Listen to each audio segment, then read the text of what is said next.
Welcome to of the record. Visakha జిల్లా political screen పై కొత్త క్యారెక్టర్లు ఎంటర్ అవుతున్నాయి. టామ్ అండ్ జెర్రీ లాంటి మినిస్టర్లకు చెక్ పడబోతోంది. జిల్లాను ప్రగతి పథంలో నడిపించేందుకు ఇన్ఛార్జి మంత్రి బాధ్యతల్ని సీనియర్ నేత యనమలకు అప్పగించారు. మరోవైపు పార్టీ వ్యవహారాలను చక్కదిద్దే బాధ్యతల్ని ఉత్తరాంధ్రకు చెందిన ఓ సీనియర్ నేతకు అధినేత కట్టబెట్టారని సమాచారం. గ్రూప్ రాజకీయాలతో విసిగిపోయిన కేడర్ ఈ పరిణామాలు చూసి పిట్టపోరు పిల్లి తీర్చిందని గుసగుసలాడుకుంటున్నారు. ఉత్తరాంధ్ర రాజకీయాలకు గేట్వే లాంటి విశాఖ జిల్లాలో ఇంటిపోటును చల్లార్చే చర్యలను తెలుగుదేశం పార్టీ మొదలెట్టింది. మంత్రులు అయ్యన్న పాత్రుడు, గంటా శ్రీనివాసరావుల మధ్య గ్రూప్ తగాదాలు, MLA divide and rule politics పై అధినేత చంద్రబాబు తీవ్ర అసహనంగా ఉన్నారని వినికిడి. ఇటీవల కాలంలో జిల్లా రాజకీయ పరిణామాలపై సీఎం అసంతృప్తితో ఉన్నారు. మంత్రుల వ్యవహారం బాగోలేదని విస్తృత స్థాయి సమావేశంలో నేరుగా అధినేతకే పార్టీ కార్యకర్తలు ఫిర్యాదులు చేశారు. దీంతో పద్ధతి మార్చుకోకపోతే పదవులు పీకేస్తానని సీఎం నవ్వుతూనే చెప్పినా చాలా ఘాటుగా హెచ్చరించారు. ఎన్నిసార్లు హెచ్చరించినా మంత్రులు కౌగిలించుకుని కత్తులు దూసుకోవటం మాత్రం మానుకోవటం లేదు. అమాత్యులే తలో దిక్కుగా ఉంటే తామేం తక్కువ తినలేదన్నట్లు వ్యవహరిస్తున్నారు అధికార పార్టీ ఎమ్మెల్యేలు.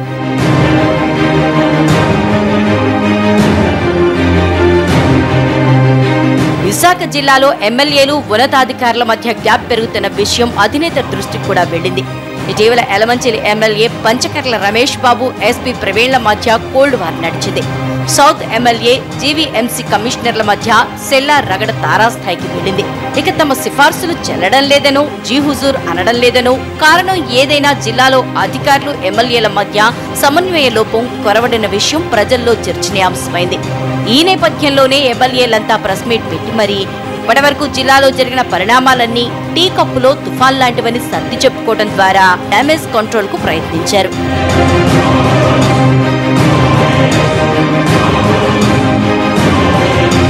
విశాఖ జిల్లాలో ఐఏఎస్, ఐపీఎస్ అధికారులతో ఎమ్మెల్యేలు ఘర్షణపూరిత వాతావరణాన్ని సృష్టించడం, జిల్లాలోని 2 మంత్రులని కాదని ఫిర్యాదులతో తన వరకు రావడంపై సీఎం అసహనం వ్యక్తం చేశారన్న ప్రచారం జరుగుతోంది. విశాఖ పరిణామాలు అధినేతకు చిరాకు తెప్పించాయన్న గుసగుసలు వినిపిస్తున్నాయి. ఈ నేపథ్యంలోనే విశాఖ జిల్లాలో పార్టీ పరిస్థితి మరింత దిగజారిపోకుండా చూసేందుకు అధినేత వ్యూహాత్మకంగా వ్యవహరిస్తున్నట్లు కనిపిస్తోంది. నగరంలో వ్యవహారాలు గంటాకు, రూరల్ బాధ్యతలు అయ్యన్న పాత్రుడికి అప్పగించిన సీఎం వీరిద్దరి మధ్య లక్ష్మణ్ రేఖ కూడా గీశారు. అయితే అవకాశం వచ్చిన ప్రతిసారి అమాత్యులు మాత్రం కయ్యానికి కాల్దూతూనే ఉన్నారు. ప్రత్యక్షంగా కాకపోయినా పరోక్షంగా అయినా ఒకరినొకరు ఎత్తుపొడుచుకుంటున్నారు. ఈ పరిణామాలతో విసిగిపోయిన అధినేత చంద్రబాబు ఏపీ ఆర్థిక రాజధాని అభివృద్ధి, పార్టీని బలోపేతం చేసే బాధ్యతను సీనియర్ నేత, ఆర్థిక మంత్రి యనమల చేతిలో పెట్టారు. విశాఖతో యనమల రామకృష్ణుడికి అనుబంధం ఎక్కువ. రాజకీయంగా పార్టీలో నెంబర్ 2 పొజిషన్లో ఉన్న యనమలకు విశాఖ నగరంతో పాటు జిల్లాలోనూ క్యాస్ట్, పొలిటికల్ సర్కిల్ ఉంది. జిల్లాలోని మంత్రులు, ఎమ్మెల్యేల కంటే యనమల చాలా సీనియర్. సార్వత్రిక ఎన్నికలకు ముందు ఇన్ఛార్జిగా వ్యవహరించిన అనుభవం ఉంది.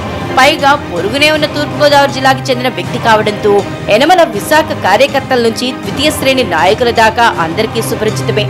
ఈ నేపథ్యంలోనే ఇన్ఛార్జి మంత్రిగా వస్తున్న యనమల ఓవైపు ప్రగతిని, మరోవైపు పార్టీని సమన్వయం చేసుకుంటూ ముందుకు వెళ్లాల్సి ఉంటుంది. యనమలతో పాటు ఉత్తరాంధ్రకు చెందిన ఓ సీనియర్ నేతను సైతం పార్టీ వ్యవహారాలు చూసేందుకు చంద్రబాబు నియమించారన్న ప్రచారం జరుగుతోంది. దీంతో అర్బన్, రూరల్ పార్టీ అధ్యక్షుల ఎన్నికలపైన సీనియర్ల ప్రభావం ఖచ్చితంగా ఉంటుందనుకుంటున్నారు.